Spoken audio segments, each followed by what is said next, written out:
Welcome to the Global News podcast from the BBC. I'm Celia Hatton, and today I'm joined by William Marquez, Latin America expert from BBC Mundo. William, Colombia has suffered a devastating earthquake at a pivotal time for the country politically. Now, in a moment, we'll talk about challenges the country is facing, like rebel groups and drug gangs. But first, just to focus on what's happening in Colombia at this moment, can you take us through the devastation that the country is facing in the earthquake region? Well, first of all, the earthquake was felt everywhere in the country, including neighboring countries, Venezuela and Ecuador. But the most affected area is the western part of the country. Chocó, primarily, which is in the Pacific, was the epicenter of the earthquake. And then other provincial capitals, mainly Cali, the third largest city in the country, and also the area that's known as the coffee-growing area of Colombia, Pereira, Armenia, Manizales. Those are the provincial capitals there. So there are 5 provincial capitals that are in a dire situation at the moment. Primarily in Chocó, Quibdó, which is historically one of the poorest regions of Colombia. And for decades, it has been affected by violence from the paramilitary and guerrilla groups, plus drug trafficking. And it's one of the most forgotten regions of the country. It's a region of enormous beauty, natural beauty, but simply just forgotten. And we are not getting too much information from them at the moment. They have reported 13 dead and about 131 wounded, but thousands of people affected.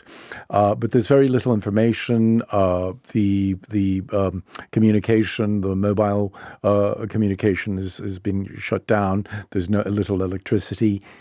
In Cali, there's a lot more information there from Cali. There's information of at least 40 collapsed buildings, 5,000 dwellings that have been affected, several dozen dead, more than 700 wounded, and a lot of people unaccounted for. So I suppose that as time goes on, the death toll, unfortunately, will go up. Wow. Okay, so it's an interesting time as a journalist then for you, because you've got a dearth of information in some parts and you're getting information from others. I would imagine the big cities, it's easier to get information from them.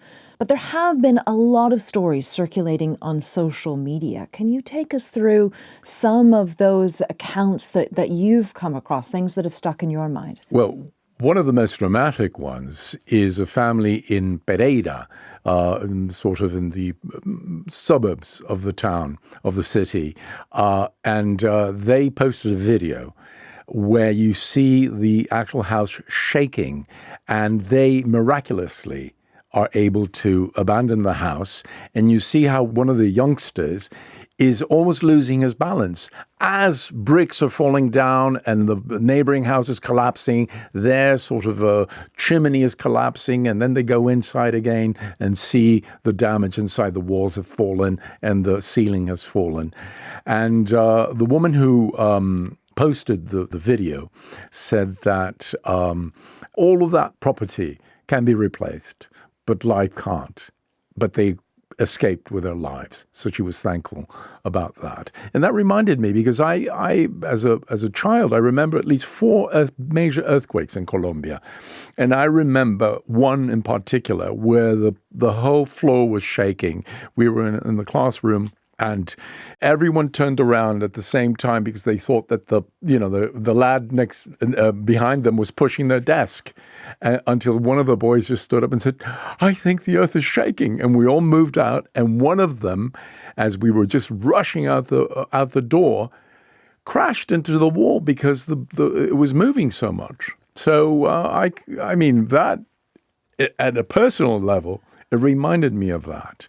Another person wrote, or actually spoke to BBC Mundo, the Spanish service of the BBC, saying in Pereira, in the downtown area, it was complete chaos.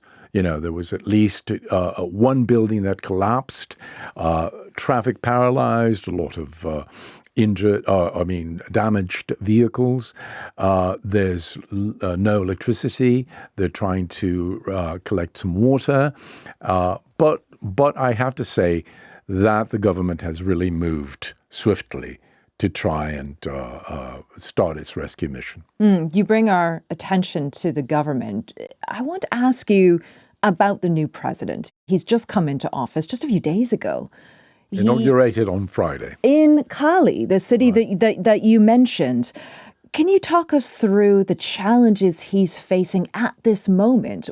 Who is he and how has he been navigating just the past 24 hours? So, President Abelardo de la Espriella came into office with a right-wing agenda, a strong hand against the armed groups, against the criminal gangs. This weekend alone, the government announced that it had struck an alleged guerrilla leader and killed him. But then with this earthquake, that entire agenda, that focus that he had on what he was going to do has changed. His mindset now and his focus now is, rightly so, on the earthquake. William, tell us about these armed rebel groups. How big a problem are they for Colombia? Well, they've been a problem for decades. There was a peace agreement that was signed in 2016 with the largest rebel group, the Farc. They disarmed, but there was a dissident faction that went back into action. And they have been creating, a lot of the problems for the government and society in general there. There's also another group called the ELN, the National Liberation Army, and they operate primarily near the border with Venezuela. Now, the outgoing president, or the last president, President Petro, the left-wing president of Colombia, he came in with a plan of a total peace, but he wasn't really able to enact it. So we have these two major guerrilla groups, plus other minor ones. There's a really grave situation with paramilitaries operating in certain areas, and they are in conflict also with the guerrillas over territory for the cultivation of cocoa.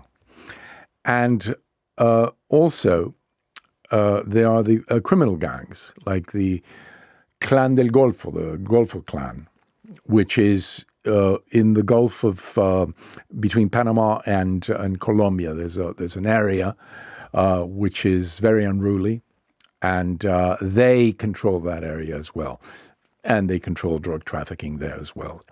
So there's a tremendous situation with rural violence in Colombia, the lack of presence of the government, and there's an insecurity situation in the country that doesn't have to do with necessarily to do with the armed conflict, but just basically criminal gangs operating in the city, the stealing and killing and that sort of thing. Okay, so you've told us about the gangs and the rebel groups and where they stand at the moment.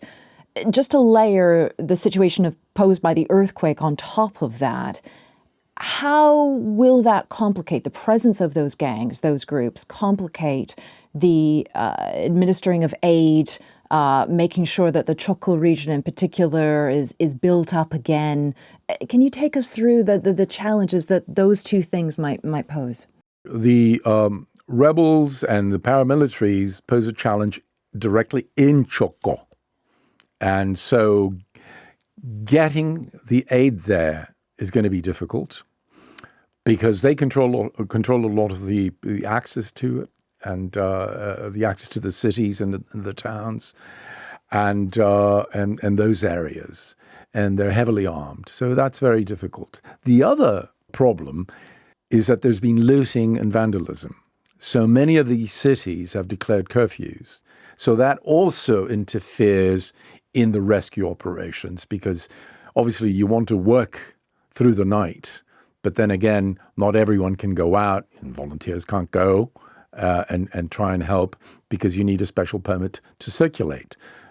Cali, for example, had a curfew between, I think it was 6 p.m. and 5 a.m. So that also makes it very difficult. And, these are phenomena that occur a lot in Colombia when there are disasters, that there's looting and vandalism. William Marquez, Latin America expert from BBC Mundo. I'm Celia Hatton. If you want to hear more from the Global News Podcast, click the link below. Thanks for watching.